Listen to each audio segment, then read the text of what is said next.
Der findes et sted, hvor der bor kæmper.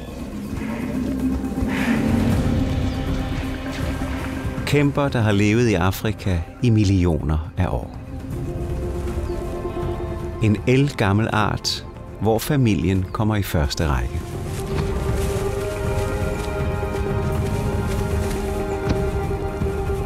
Vi skal følge et næsehorn og hendes unger gennem tørke, skovbrande og regntiden. De møder venner og fjender.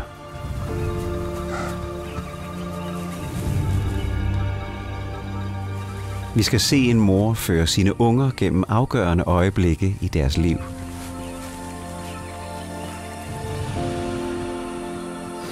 I det her portræt, der går helt tæt på næsehornet.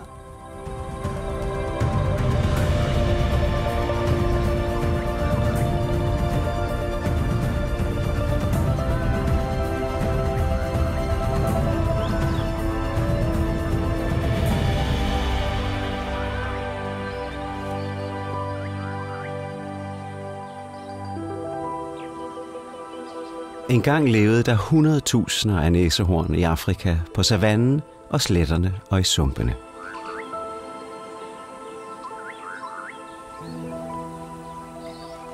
De har levet på jorden i næsten 50 millioner år.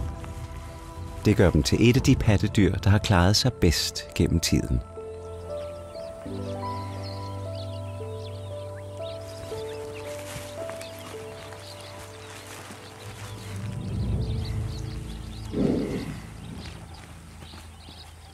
Men det er ved at ændre sig.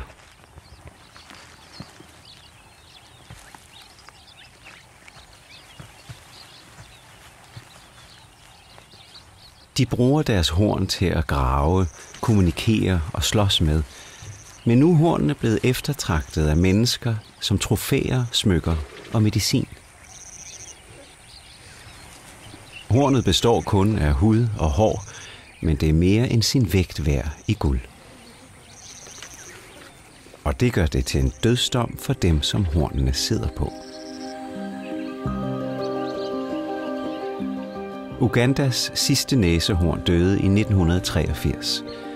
Men takket være et genudsætningsprojekt lever her nu 33 næsehorn.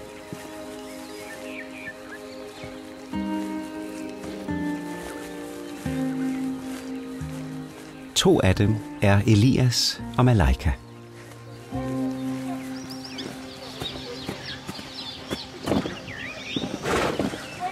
Parkbetjentene holder konstant øje med næsehornene for at beskytte dem mod krybskytter.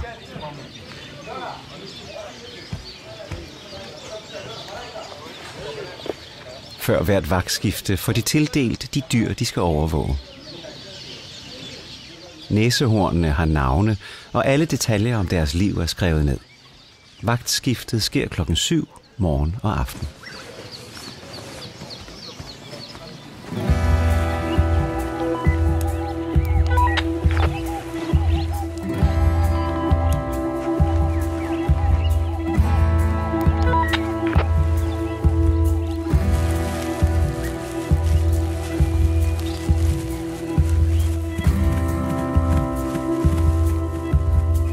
Parkbetjentene er altid i nærheden af dyrene, som har vendet sig til deres tilstedeværelse.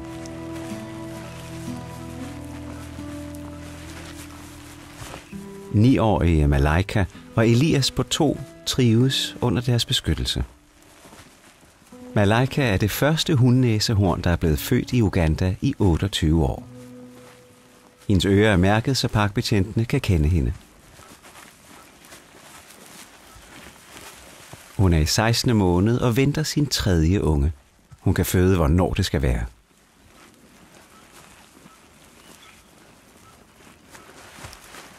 Fødslen bliver en stor omvæltning for Elias.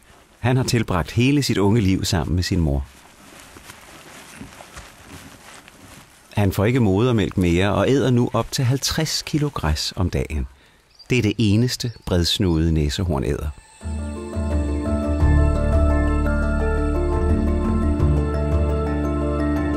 Der er masser af græs og vand her. Næsehornsreservatet grænser op til en stor sump, der får vand fra Lugogo-floden.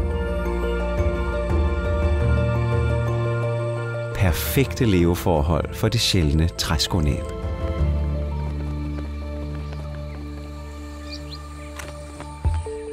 Der er mange arter, der benytter sig af de små vandpytter.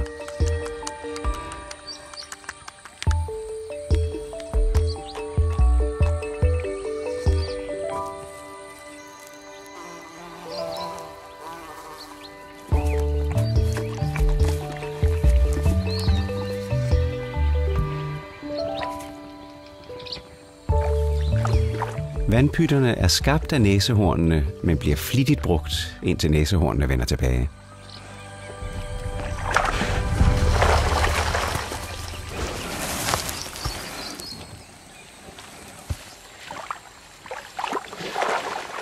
Malaika og Elias elsker, ligesom alle andre bredsnudede næsehorn, at rulle sig i mudder.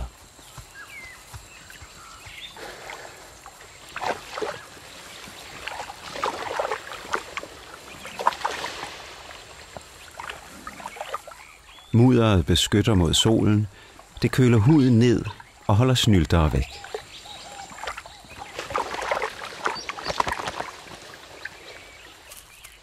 Og et mudderbad betyder kvalitetstid, hvor mor og søn rigtig kan hygge sig.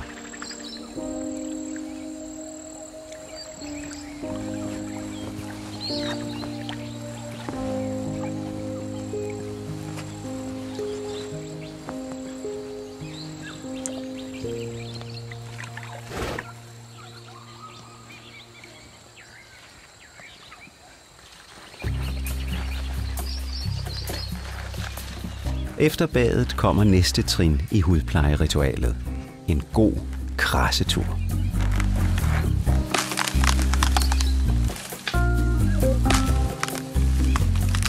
Det gør godt at krasse den 2 cm tykke hud.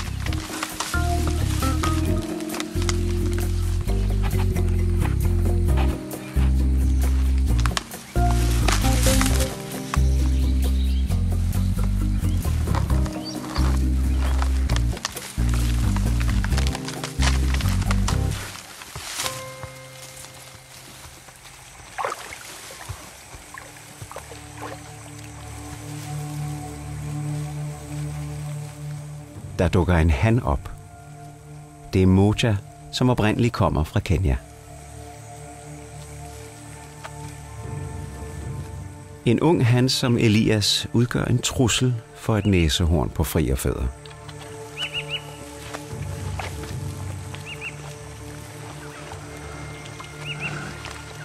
Malaika kan beskytte sin søn, hvis det bliver nødvendigt.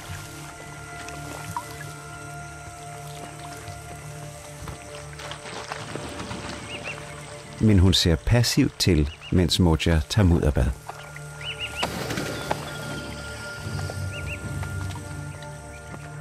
Måske prøver hun at lære Elias noget om overlevelse.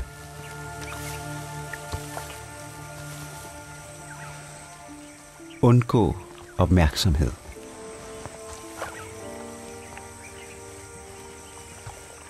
Og det virker.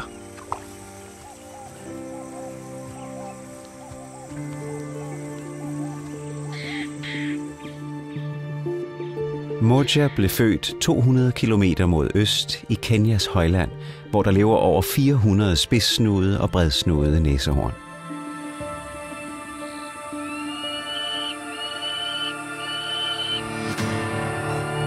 Klimaforandringerne har skabt voldsom tørke. Det har ikke regnet i månedsvis.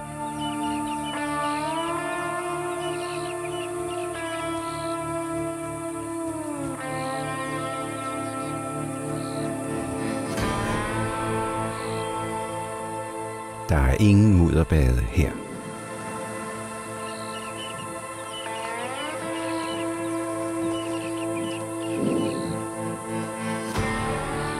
Fuldvoksne næsehorn kan undvære vand i dagevis.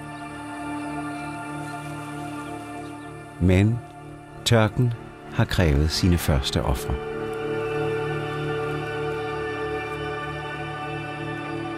Bredsnudede næsehorn æder kun græs, så de er mest udsatte.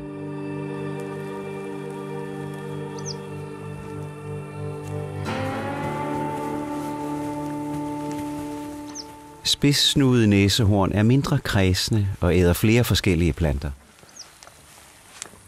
Men nu begynder de også at mærke tørken.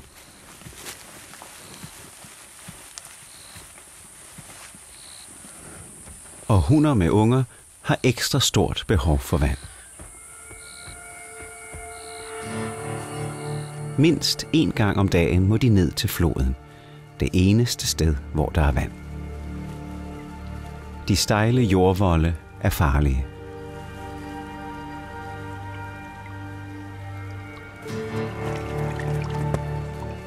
De mindre dyr skal passe på rovdyr,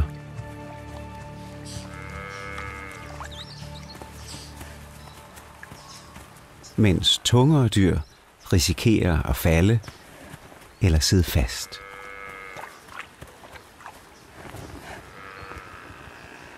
Bøfler klarer sig ved at være i store grupper.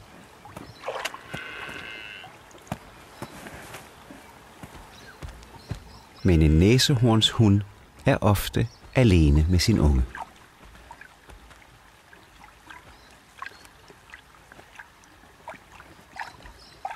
Hun kan drikke op til 70 liter om dagen, hvis hun altså får fred til det.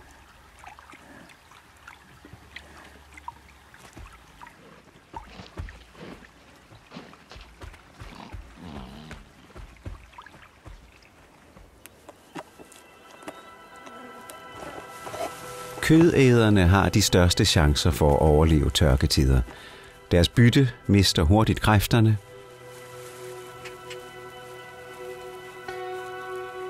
mens rovdyrene lever det søde liv.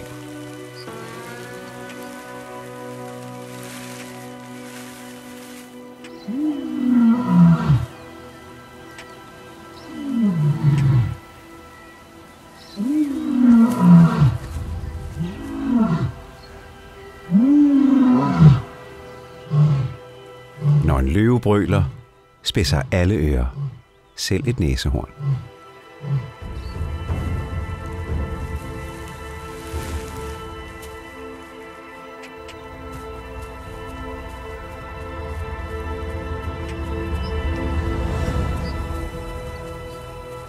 Men et voksent næsehorn har som regel intet at frygte.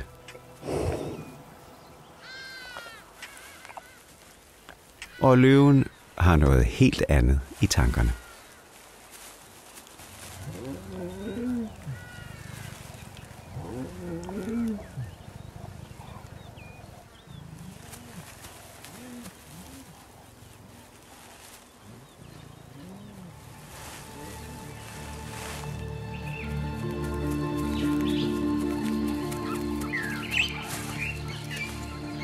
I det centrale Uganda er der ingen tørke, men har meget varmere.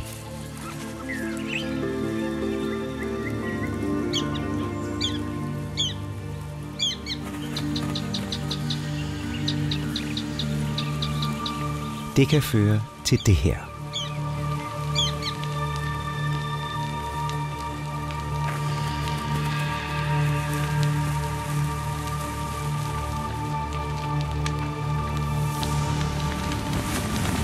Naturbrand. Den varme vind forvandler skoven til et inferno.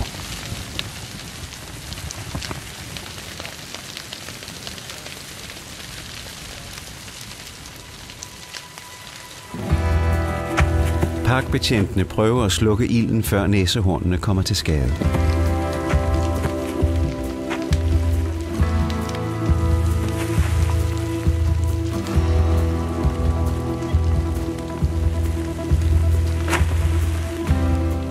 Det lykkes dem at kvæle flammerne med enkle metoder.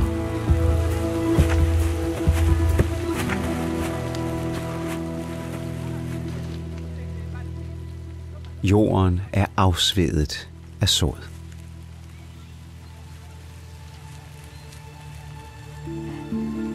Men Malaika vender hurtigt tilbage og tager henrygt for sig af de forkullede græsstrå.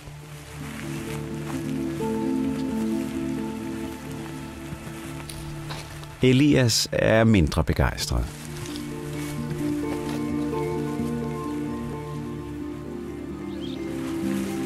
Mor ved selvfølgelig bedst, men er det her ikke lidt mærkeligt? Forkullet græs er åbenbart særligt tillokkende for et drægtigt næsehorn. Måske har varmen frigivet ekstra næringsstoffer.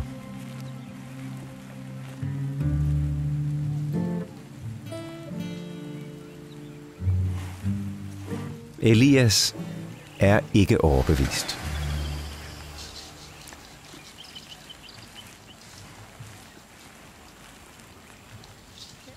Hjelmtornskaden ser på.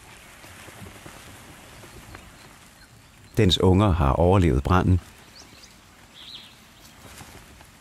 Alle de voksne i familiekolonien tager sig af den dominerende hunds unger.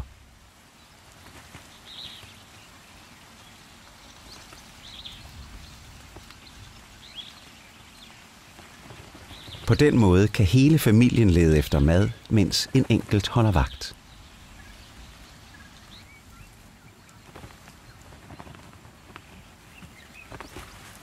I dag går de efter proteinholdige, grillede insekter.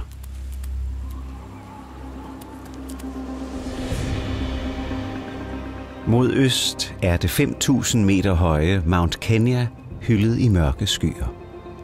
Regntiden er på vej.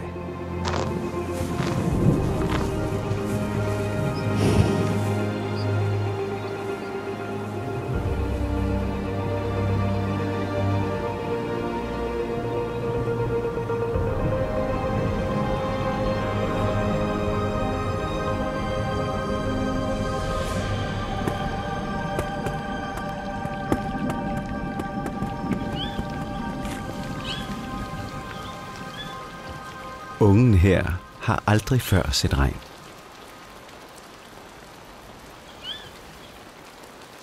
Vand, der kommer ned fra himlen. Og hvor er det dog koldt.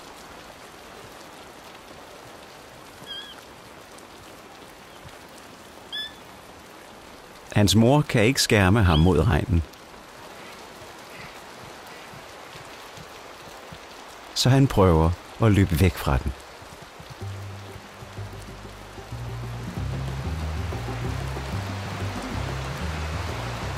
Det går ikke, at han bliver væk, så hans mor og resten af flokken løber efter ham.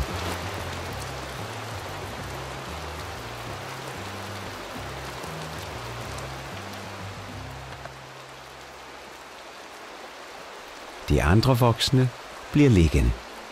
De ved, at regnen er en god ting.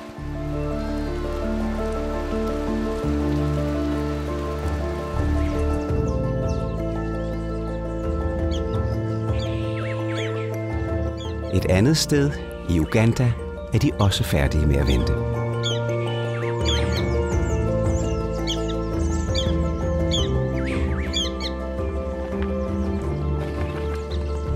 Malaika har ført Elias til et område med mineralholdig jord. Her er den næring, hun har brug for inden fødslen.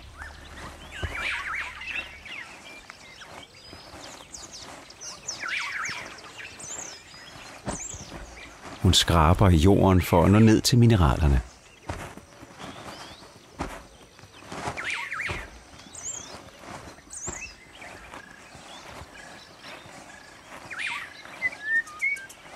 Elias begynder at kede sig. Hans mor opfører sig mærkeligt, og han ser op på hende, så hun kan berolige ham.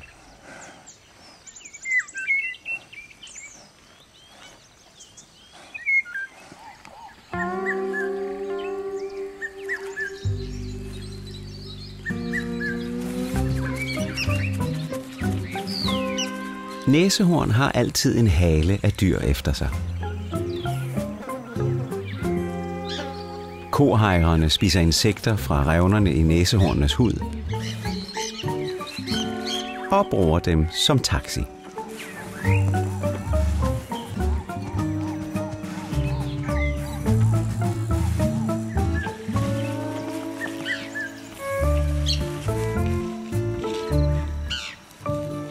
Piapiakkerne æder flåterne på tykhuderne og de insekter, som bliver rodet op.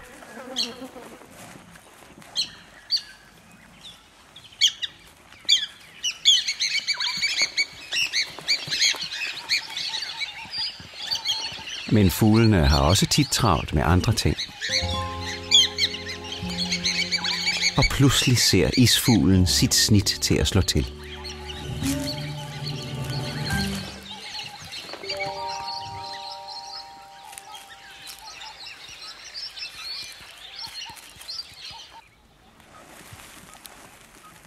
Næsehornene tager tit en lur midt på dagen.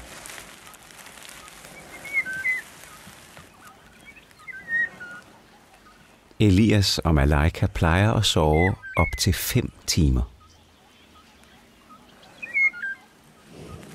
Men lurerne er blevet kortere i takt med, at hun skal føde. Og det sidste, hun har brug for, er en påtrængende han.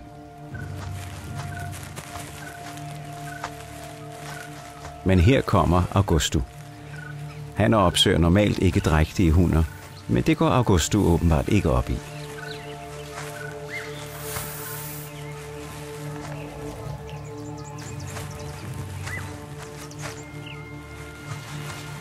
Malaika hvæser og snærrer.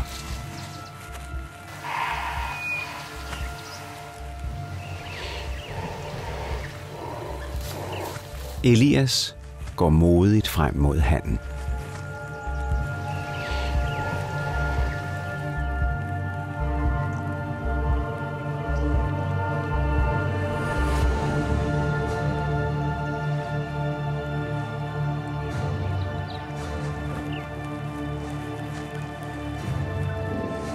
Endelig går den store han. Elias har fået mere selvtillid og har reddet sin mors siesta.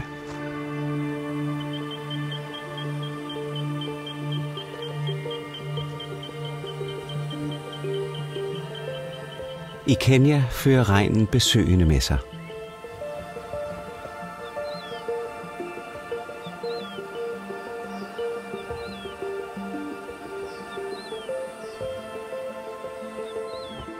Hvide storke, der vil overvintre på højsletten.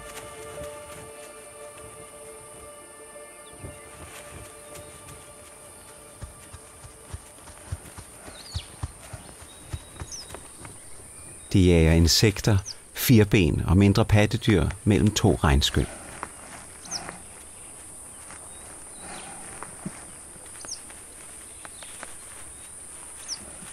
De er fløjet op til 10.000 kilometer for at få del i sæsonens overflødighedshorn.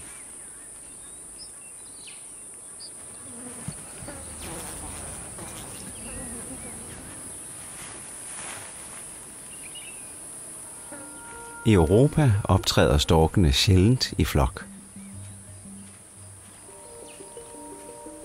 Men en stork er selvfølgelig ikke stærk nok til at levere en næsehornsunge.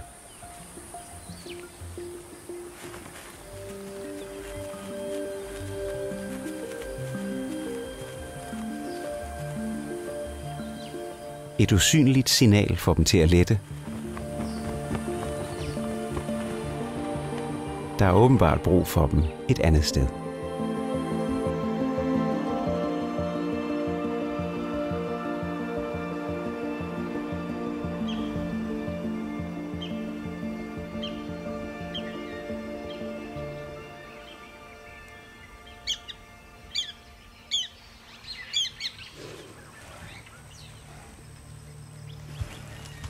Malaika vågner op med stærke smerter. Hun har fået vejer.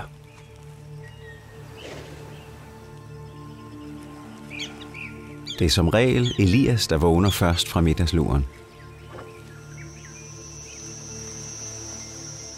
Men denne gang vækker hans mor ham. Og nu sender hun ham endda væk.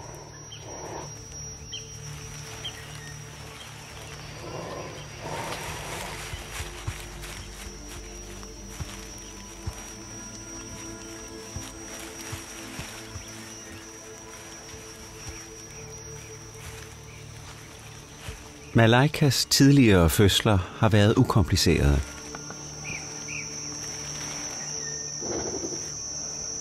Men denne gang er vejerne kraftigere.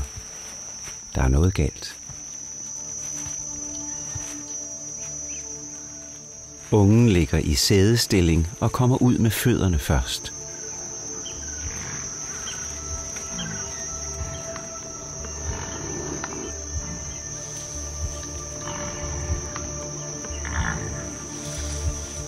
Smerten må være uudholdelig.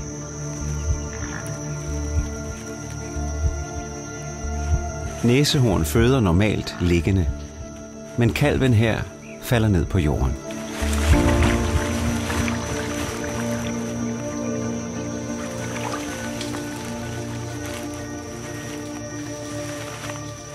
Den bevæger sig ikke.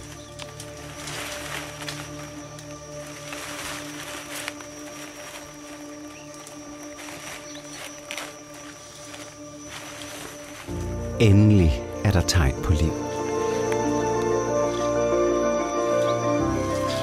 Lille Pippo vil op og stå, men han er filtreret ind i krattet.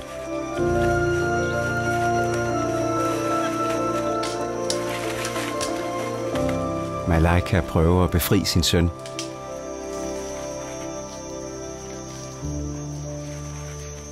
Pippo skal have mælk så hurtigt som muligt for at overleve.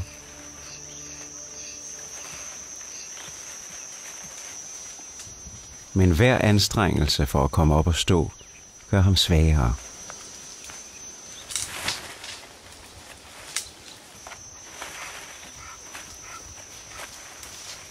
Elias vender tilbage i det øjeblik, Pippo rejser sig. Han pruster lavmælt for ikke at forskrække dem.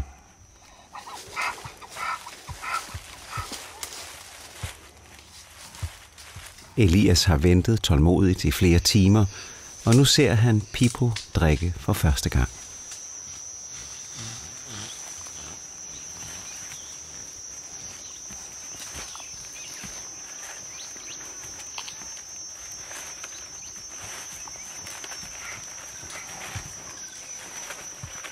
Men Malaika sender ham væk igen.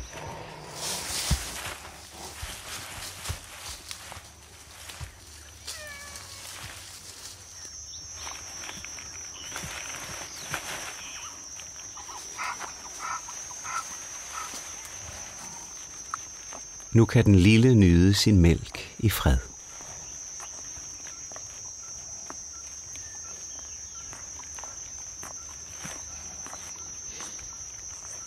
Hver en tår øger hans chancer for at overleve.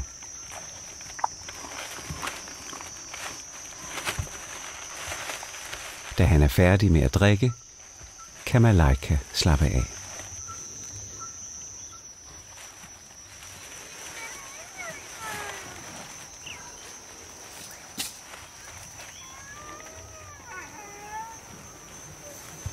Men nu kommer Elias tilbage og klynker af sorg.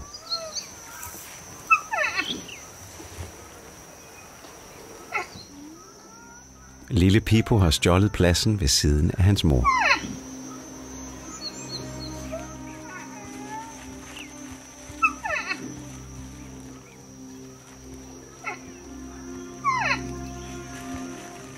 Elias er træt og forvirret og må bare græde sig i søvn.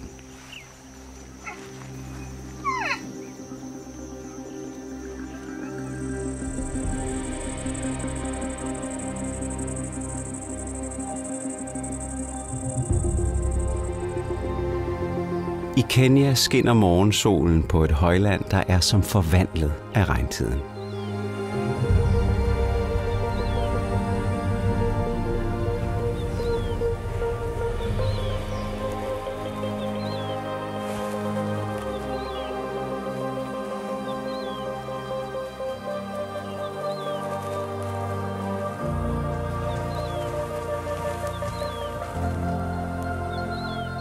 Selv de mest tornede buske blomstrer.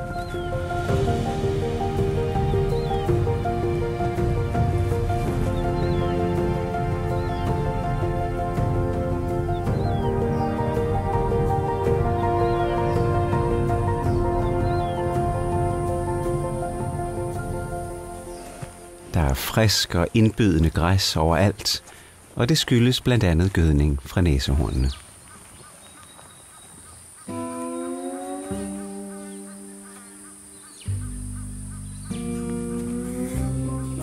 Bunkerne af ekskrementer fungerer som mere end gødning. Dyrene bruger dem til mangt og meget. For eksempel en udkigspost eller en sofa. Til dem, der bestemmer.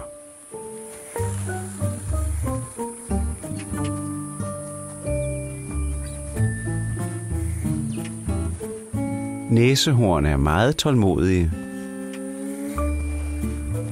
og høflige.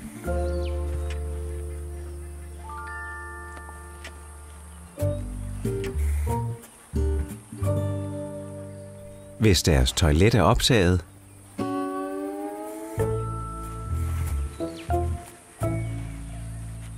går de bare videre.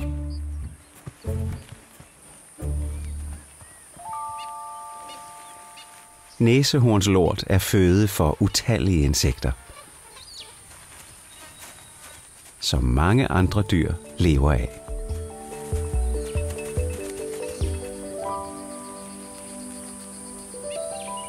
Nogen nøjes med kondensvandet. Andre ruller de store pøller til mindre kugler, som de triller væk og bruger som reder til deres æg.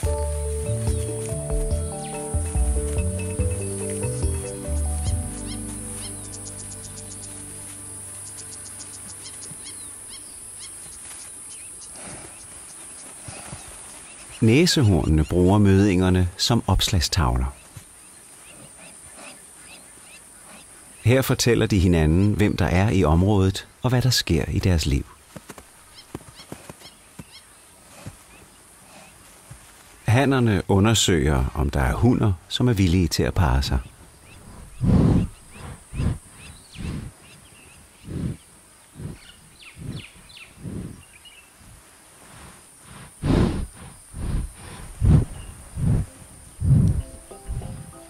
Derefter afskrækker de rivalerne ved at lægge en besked, der ikke er til at misforstå.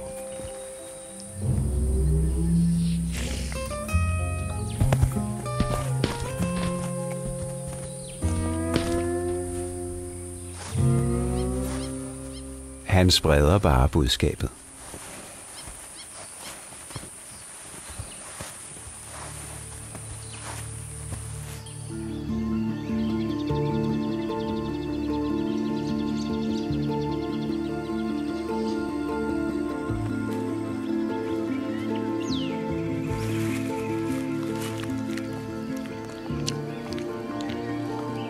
I Uganda døser den nyfødte Pippo.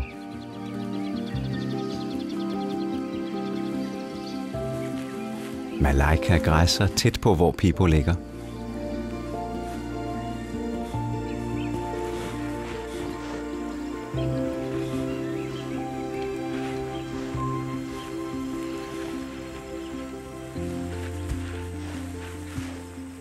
Når mødrene græsser, lytter de sovende næsehornsunger med et øre. Og når mødrene går videre, rejser ungerne sig og følger efter.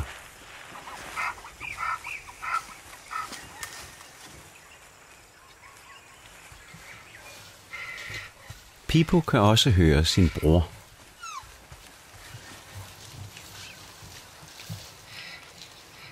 Elias forsøger desperat at overbevise Malaika om, at han må blive hos hende.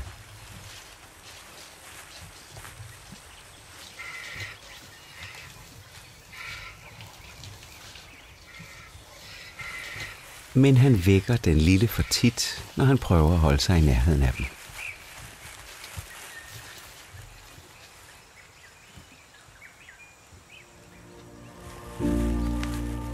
Og nu er Pippo vågen og vil drikke. Malaikas mælk er så fed, at han kan tage op til 2 kilo på om dagen.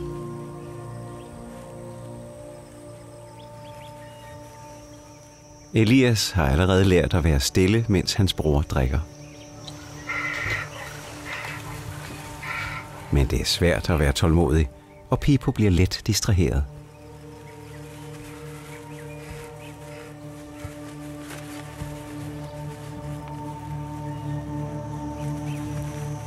Malaika skiller blidt sine sønner ad. Men Pippo synes, at Elias er spændende.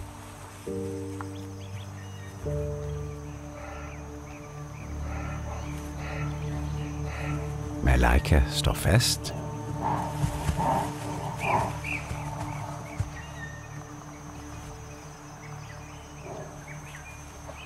Men Pippo kan ikke nære sig.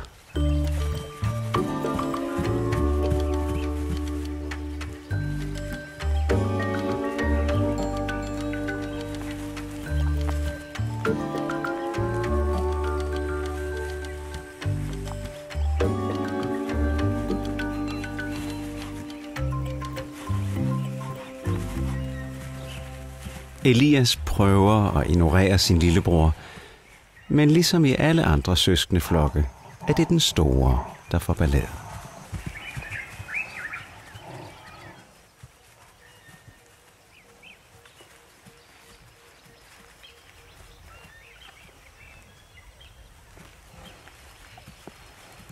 Dagen går på held.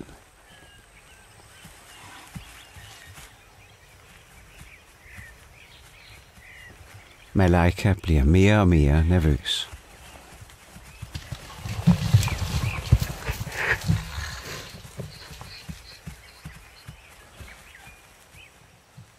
Hendes sønner forstår ikke, at en unge kommer i fare, hvis den bliver distraheret.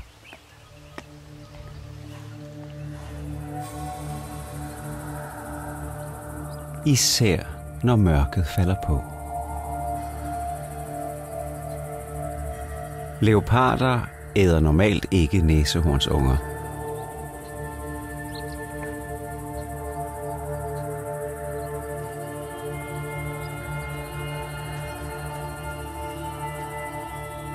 Men leoparder holder øje med meget små unger, der går for langt væk fra deres mødre.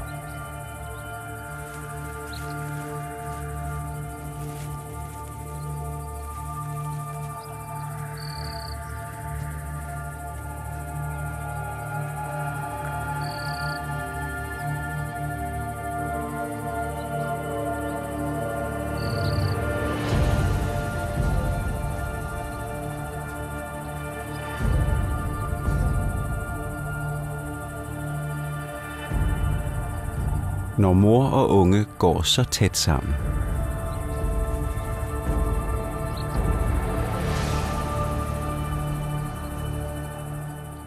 har leoparden ikke en chance.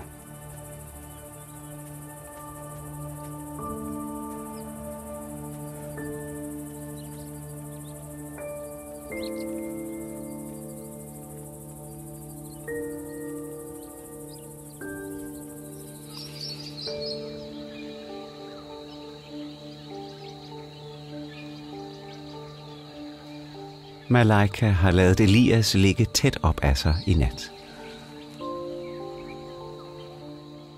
I et enkelt fredeligt øjeblik lader det til, at familien kan forblive samlet.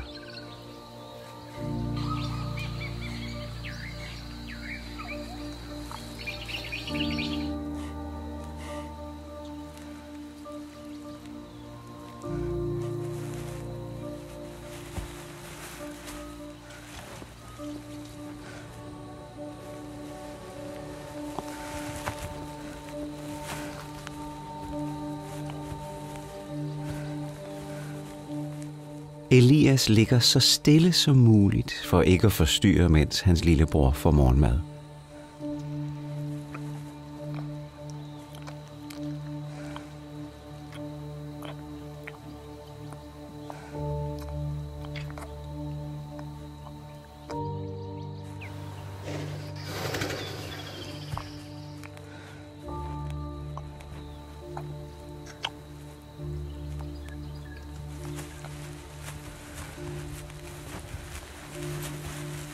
Men pludselig er hyggestunden forbi.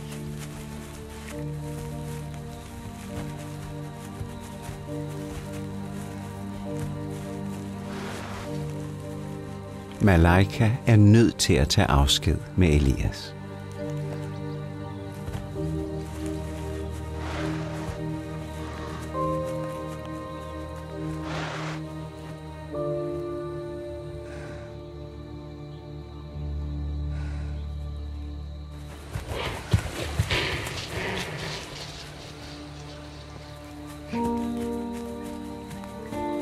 Pippo er i fare, når han hele tiden har øjnene rettet mod sin bror.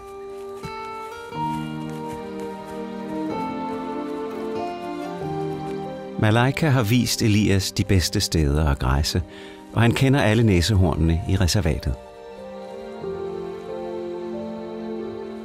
Han finder snart en flok unge hunner og hanner og slutter sig til, indtil han bliver kønsmoden.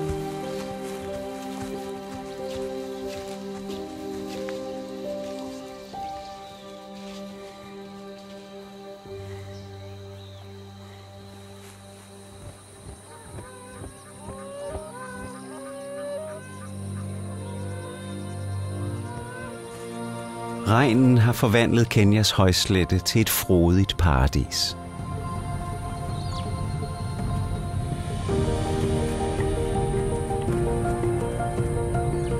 Og der er gang i hormonerne.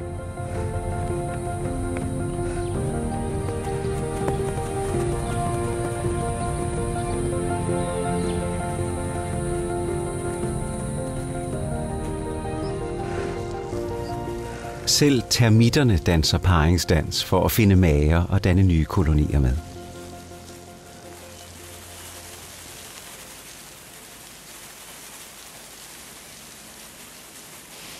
Al den svirren og summen driver næsehornene til vanvid.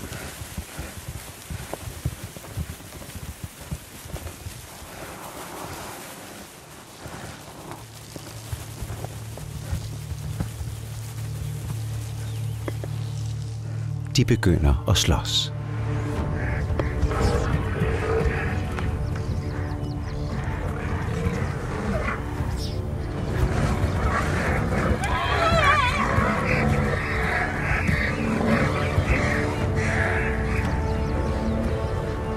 Unge hanner prøver ofte kræfter med hinanden. Det får de brug for, når de bliver kønsmodne i 10-12-årsalderen og skal holde rivaler væk.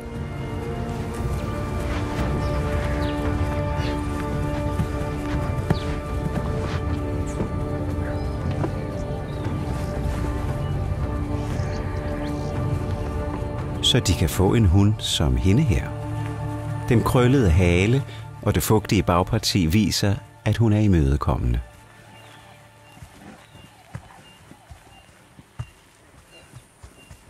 En han undersøger, om hun er klar.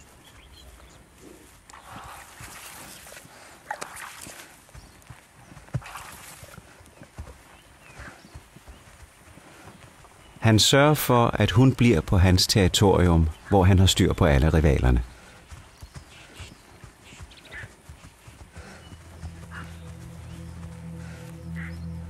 Som den her store gamle han.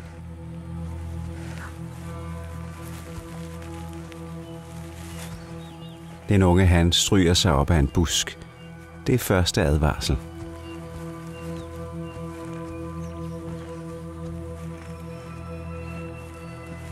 Den gamle ignorerer ham.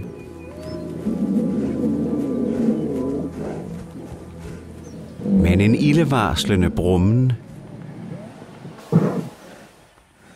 og et truende host får konkurrenten til at trække sig.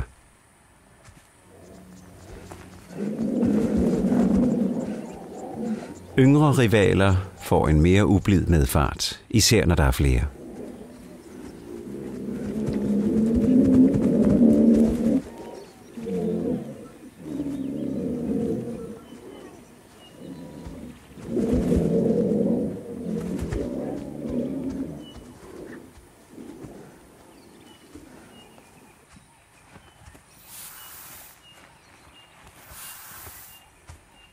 Den unge han markerer sit territorium for at vise, at han har vundet.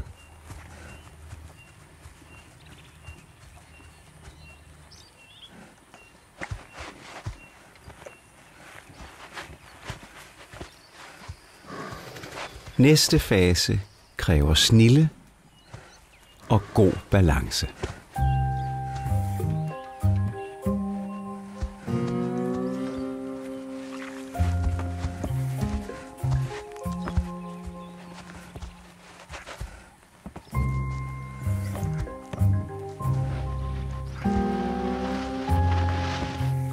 Den 2,5 ton tunge han hviler på den halvt så store hund i op til en time.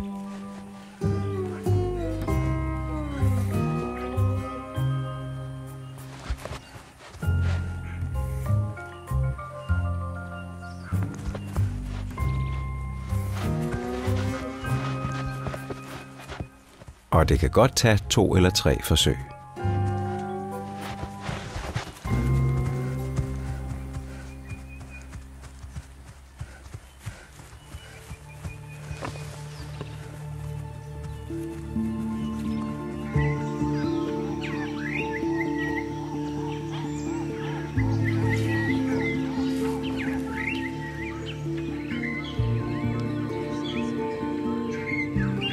Men det er det hele værd, hvis det resulterer i et lille energibund som Pippo.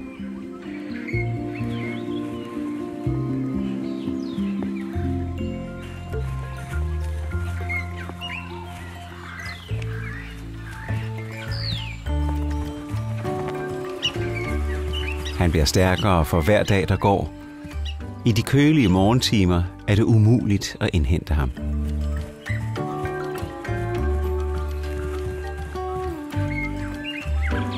Han prøver noget nyt hver dag.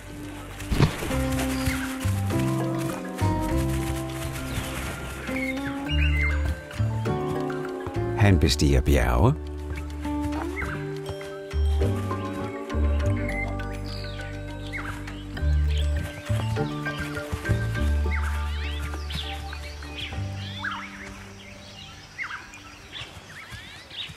Han smager endda på den underlige mad, som hans mor er så vild med.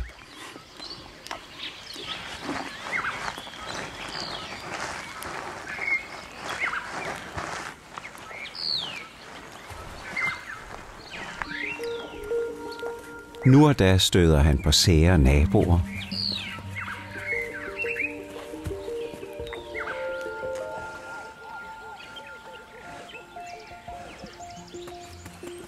Indimellem møder han dyr, som ligner ham, og dog er helt anderledes.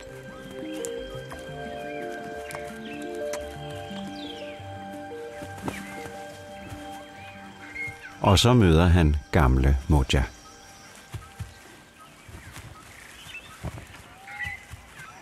Han stiller sig instinktivt foran sin mor for at beskytte hende.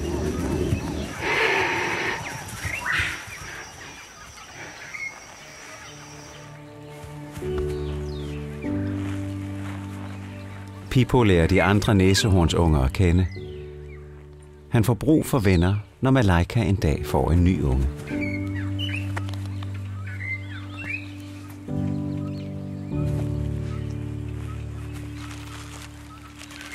Men han har god tid til at lære.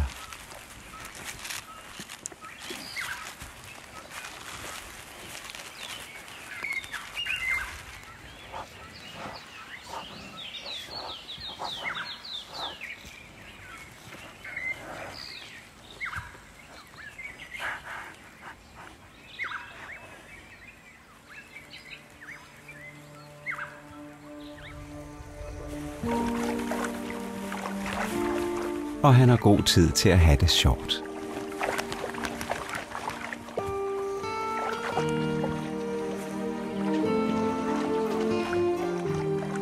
Malaika vil gøre alt, hvad hun kan for at beskytte ham. Resten er op til os.